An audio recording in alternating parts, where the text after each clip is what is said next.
Assalamualaikum warahmatullahi wabarakatuh.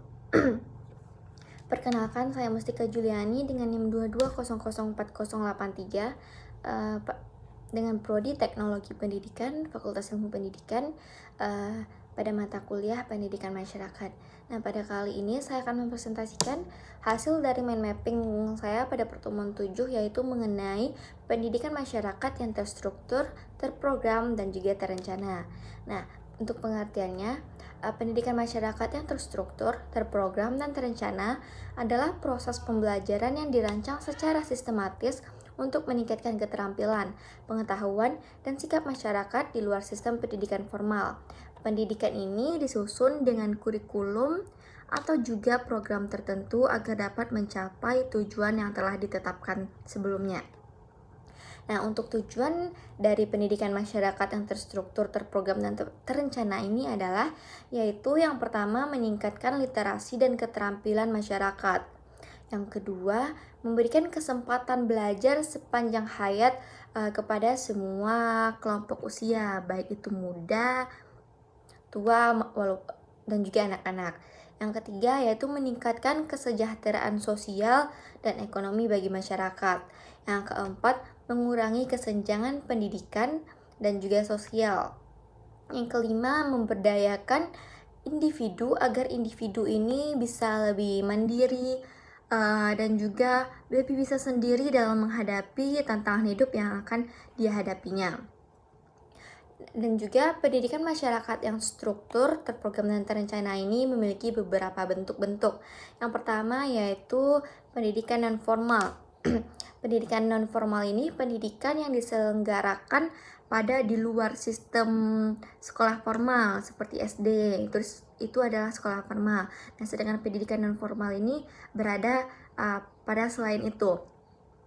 Contohnya saja yaitu seperti kursus keterampilan, pelatihan kerja, dan pendidikan kesetaraan.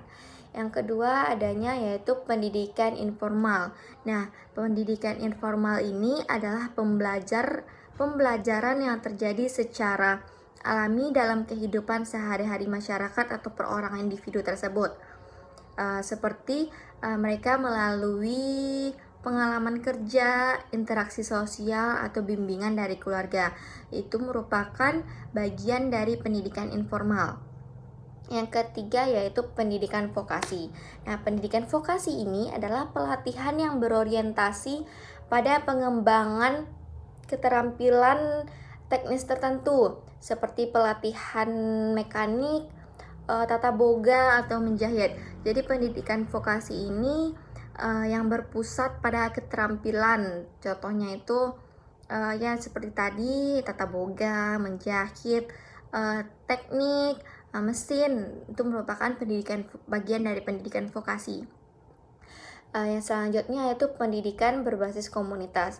Nah, pendidikan berbasis komunitas ini adalah program pendidikan yang berpusat pada kebutuhan dari sebuah komunitas.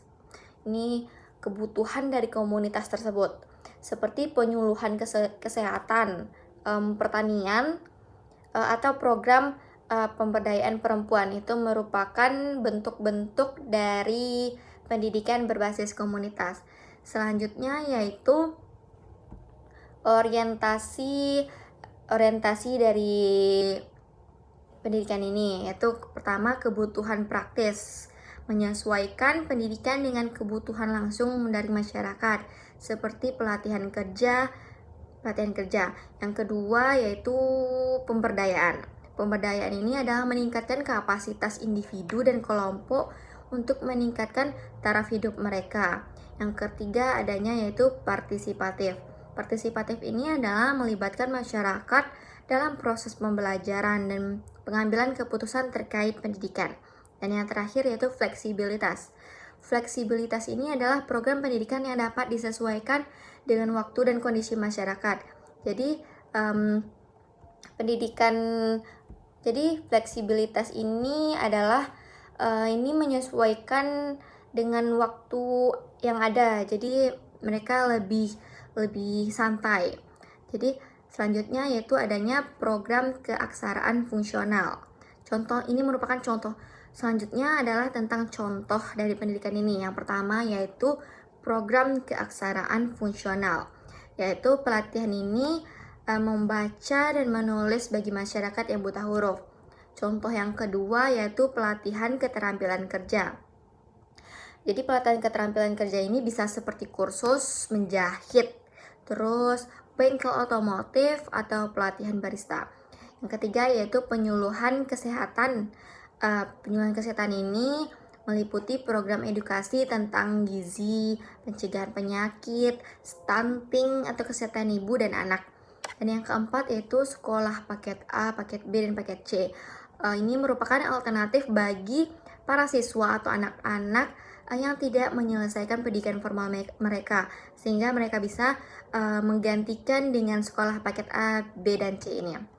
Selanjutnya itu program pertanian berkelanjutan. Nah, pelatihan ini adalah pelatihan teknik bertani yang ramah lingkungan dan produktif. Itu saja yang dapat saya jelaskan mengenai pendidikan masyarakat yang terstruktur, terprogram, dan terencana. Semoga dapat dipahami. Terima kasih. Wassalamualaikum warahmatullahi wabarakatuh.